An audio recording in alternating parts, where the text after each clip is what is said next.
Hey, Elias, I got this really sick idea for a book. So, like, I was thinking D-Man himself could come down and fight off Galactus and then proceed to just, like, Who gives a absolute. shit about D-Man? Well, I do, but yeah, like Galactus is a villain that we haven't used in a minute. I feel like D-Man is also a hero we haven't used in a minute. Stupid. But like, you didn't even hear the best part yet. I was thinking like he could Stupid. suplex, Thing's really dumb. but I It's worked got really no hard. legs, bro. It's got no legs. It's got no legs, got no body. Got no head. Got no arms. Keep going. Come on. Give me something good. Tell me something. Come on. No, I don't want to anymore.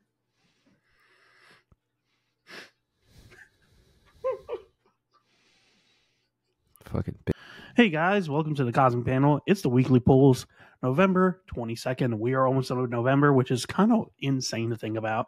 And we're one day closer to Aquaman 2. Elias, tell us about your first pick. My first pick for this week is going to be Uncanny Spider-Man number 4. They have been pumping these Fall of X books out. Just a couple weeks ago was issue 3. This book has been a lot of fun to me. I love Nightcrawler's characterization, and while I wasn't expecting it, I actually really enjoy Silver Sable and him together. I think it's really funny.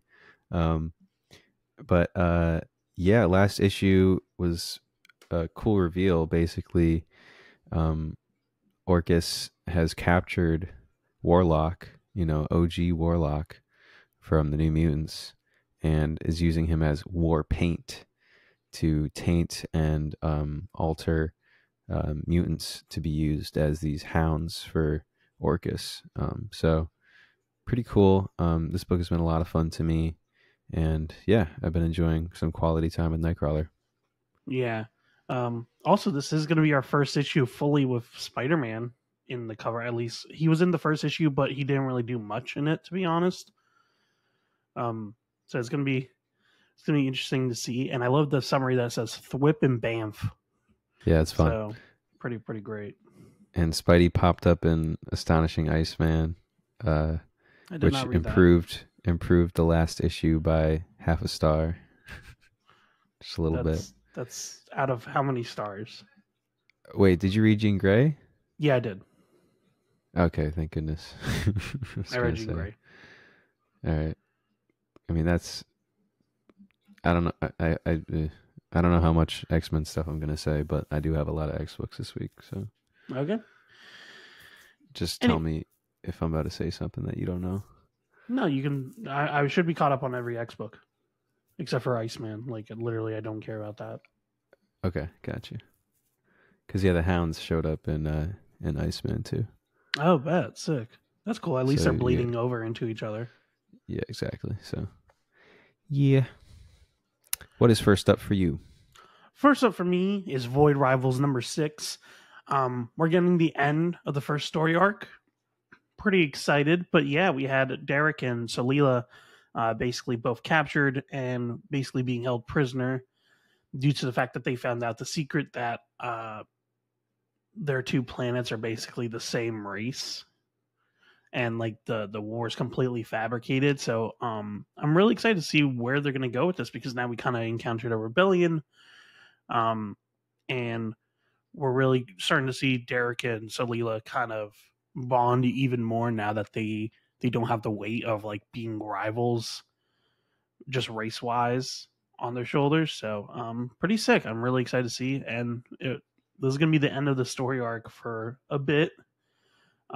We don't know when issue 7 is going to come out. So right now, it's saying March 2024. So it's going to be, this issue is going to close out this arc, and then we're going to be waiting a while before we get the next one. Hopefully the other Energon universe books build out or build upon the Void Rivals story, because right now it's been mostly detached. And I just want to feel the weight of this kind of war that these two factions have been having for a long time.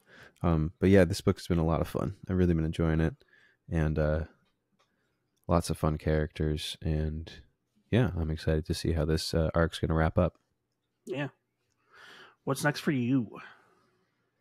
Next up for me is going to be Incredible Hulk number 6. I'm especially excited for this issue because Nick Klein is back on the art, and we have some sort of wartime Ghost Rider who's coming out. So this is going to be pretty interesting. I'm just excited to get back into the status quo of this book. The last 2 issues I would have enjoyed much more if it wasn't a sub artist, but you can never plan for these things. Sometimes it just happens.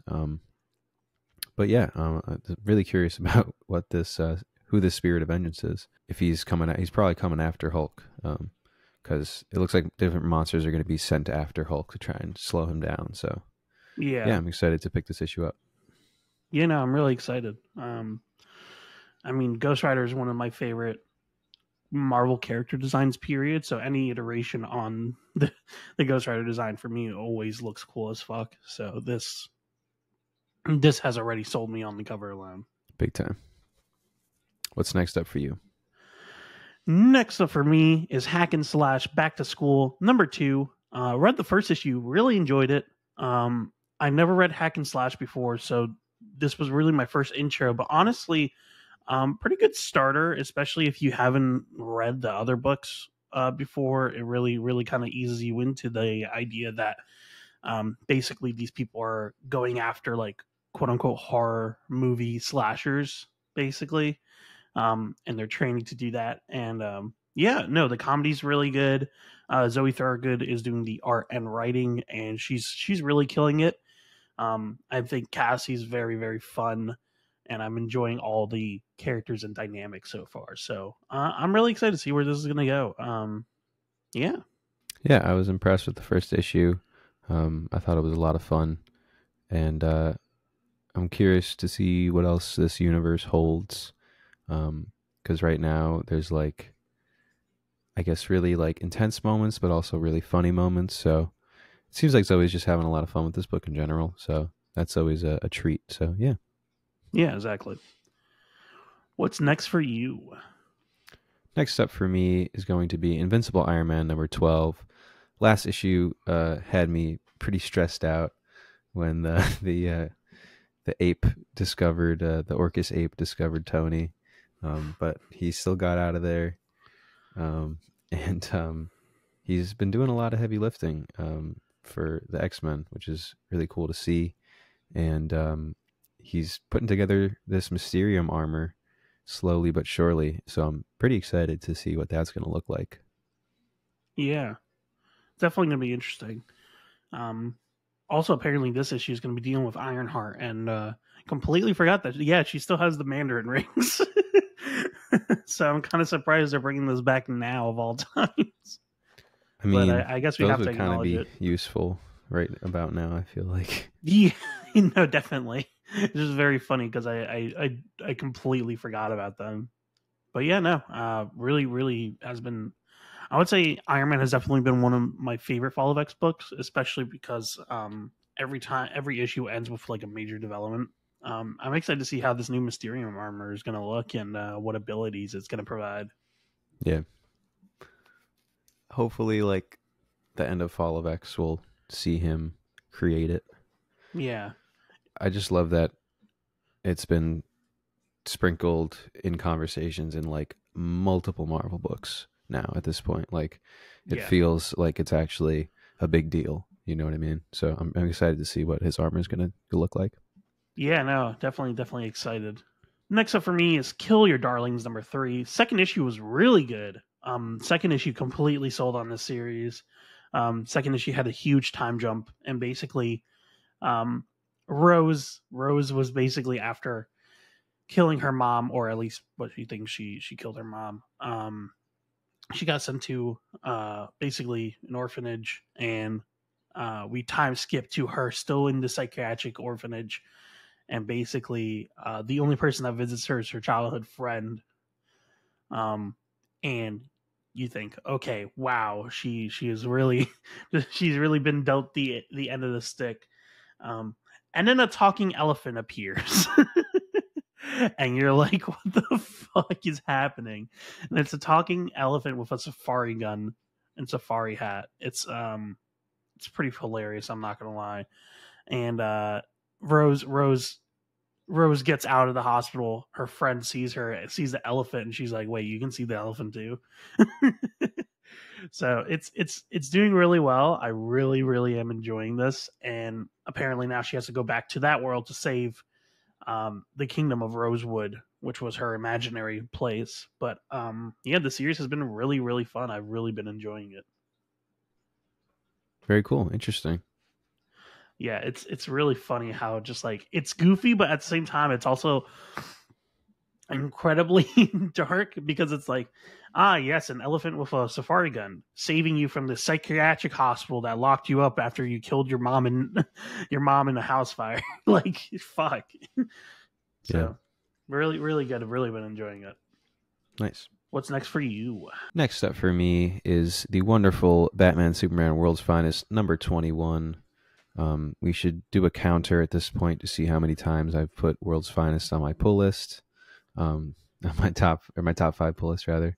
But yeah, last issue had the Superman and Batman we know land in the Kingdom Come universe and eat at the The diner. themed restaurant, and just kind of a lot of cool dialogue. Honestly, a lot of just setup and discussion in the last issue, and but at the end of the issue, David attacked Superman. So this is a very interesting arc because it has to explain how Boy Thunder transitioned from Boy Thunder to Magog.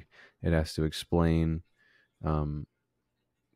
what happened to his relationship with Superman here in this world. No, I'm definitely excited.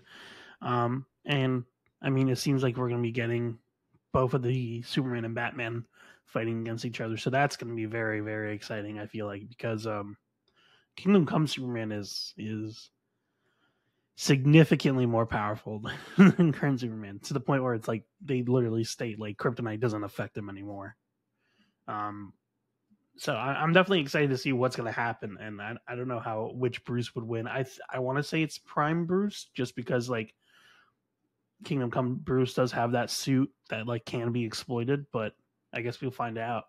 So yeah, I'm curious to see how this is gonna go. It definitely seems like he cares a lot about this universe and these characters, so it's gonna be good. Yeah, exactly. Yeah, what's next up for you? Next up for me is Bone Orchard Mythos Tenement number 6. This series is fucking horrifying. These poor tenants. Basically, the building got swept away into an alternate universe dimension thing, and they just had to go down each level. And every level, one of them dies, basically. And it's pretty fucked. The art by Andrea Sorrentino is insanely brutal, insanely horrific. Loving the art, absolutely loving the art. But Jeff Lemire is also killing it in the writing department. You get the sense of unease the entire time that you're reading this. Yet you still care about the characters. All these characters really establish themselves in the first issue before anything horrific happens. So like you get to see like the husband come clean to his wife that he gambled all their money away, basically, even though she needed cancer treatments, and like all these different like side characters, basically. And it's really cool. It's a really really great series. It's really building out the lore of the Bone Orchard mythos. So I'm definitely excited to see where it's going to end, because this is issue 6, but I believe it goes up to 9 for this series.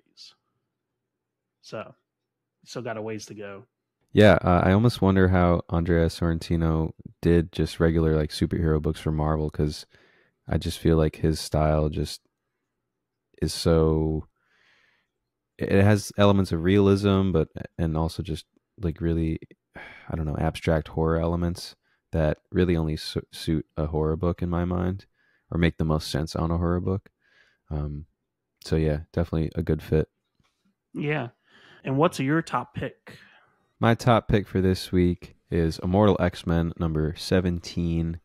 While I wasn't a huge fan of the Jean Grey series, they the final issue like finally showed that Jean could see herself in the White Room, or could see that, you know, our cast of Immortal X-Men was in the White Room. The final Jean Grey issue kind of did a weird ending where they were like, I can't accept the Phoenix Force, but I'm somehow still connected to the Phoenix Force, and I I'm am not the quite Phoenix. dead, but like I'm, not quite dead yet. It was, I don't know. That series wasn't terribly helpful to me, but I'm hoping that this issue right here um, answers some questions, because this is pretty crazy that Jean has contained this many people inside the White Hot Room to protect them, and we got to wonder if she can safely get them out, because obviously this amount of mutants would be a very helpful rallying force against Orcus right now, but Huge. also that would, if she just drops them in the middle of New York City, that wouldn't be too great either. So very excited for this issue. Obviously, Immortal has been very strong, and yeah. Red, did you read last Red? Yeah, you Yeah. did. Um, yeah, I feel like Red and Immortal have been doing a lot of cool shit recently, so I'm excited for this issue big time. Yeah. If the mutants get teleported to New York, I feel like Orcus would be like, fuck it, let's just drop a nuke on New York and blame it on them. Or some shit. Like, Exactly. But yeah, no, Also, definitely excited to see what's gonna happen. they're running Fall of the House and Rise of the Powers ads the in the Marvel books right now, like this Yeah. this month or whatever, and they're calling that the end of the Krakoan era. I thought that's what this was. Like, it's called Fall of X, but it's not quite the end, I guess. I guess it's the But the fall. next event, That's the settling on the ground of X. yeah, the curling up into fetal position of X. It's Um, you know when you drop something and it bounces for like a little bit of time. It's mhm. that's the little bounce from when it hit the ground is what the rise of House of X is gonna be. Yeah. It's like a bouncy Um, ball. what is your final pick, Lucas? My final pick I had to beg Elias for, but Universal's Monsters Dracula 2 first issue was probably a perfect first issue. As someone who hadn't really read much of the original Dracula or watched the original Universal Monsters film, um, my Dracula knowledge is mostly through zeitgeist, cultural zeitgeist. But the the art, the writing, everything about this first issue was so fucking good. It really sucked me in. It made Dracula feel like this unforeseen terror. Um, and it also somehow made it made Dracula's assistant seem just as terrifying, surprisingly enough. Um, but yeah, no, I really did enjoy this. This was such a phenomenal start to the series. Um, and I never read the original books. So I don't know how Dracula ends really. Um, but I'm strapped in. I'm in. I'm sold on this book. Give me as much as you can. This is really all I wanted from this book. Um, Obviously, because it is such a classic story, they're not going too heavy on the writing side as far as I can see so far. But I like that they're approaching it from the angle of Renfield, and I like how much time they're just spending with Martin Simmons' art and Yeah. telling enough story just visually without words. I don't think they need to do a ton else, honestly. I just think this needs to build an atmosphere.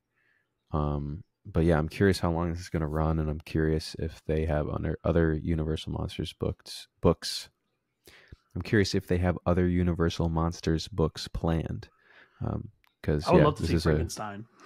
yeah, that would be awesome. But I think this is definitely the perfect way to kick off this new banner from Image. So, and then have Dracula fight off Frankenstein as he beats up another wolf, and then have them both get fucking power bombed by the mummy from 50,000 feet in the air, and then the fucking predator and alien come down from heaven and fucking kill them. I'm just gonna have the episode end. I'm gonna interrupt you while you're ranting. I'm just gonna end the episode. It's just gonna stop. But yeah, this is an interesting book to exist. I mean, I only found out about it. We only found out about it the week before it dropped, and they, were trying to do this. They were trying to do this dark universe stuff in the movies for a little bit with Tom Cruise. I'm glad that they pivoted to a comics angle, because there's so much more potential when you can just not have live action shit to deal with, honestly. Yeah. I'm just curious if they're going to build out a bigger universe or not. No, definitely.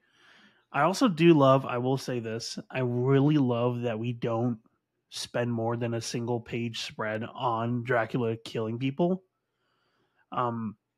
It's like we build up to the moment where he's coming, and then it just happens in one page, and that's it. And then he leaves, and it makes him feel like horrific because he's doing it so quickly, so efficiently that like there's no time for anyone to have dialogue or anything. It feels like. So, yeah, no, definitely very good. Anyway, hopefully you guys enjoyed. Remember to comment down below what books you're going to be pulling this week. Check out our NYCC video if you haven't watched it already. Really, really cool video. Elias edited it, and it was really, really sick. But yeah, remember to like, subscribe, support your local comic shop, and read comics. See ya.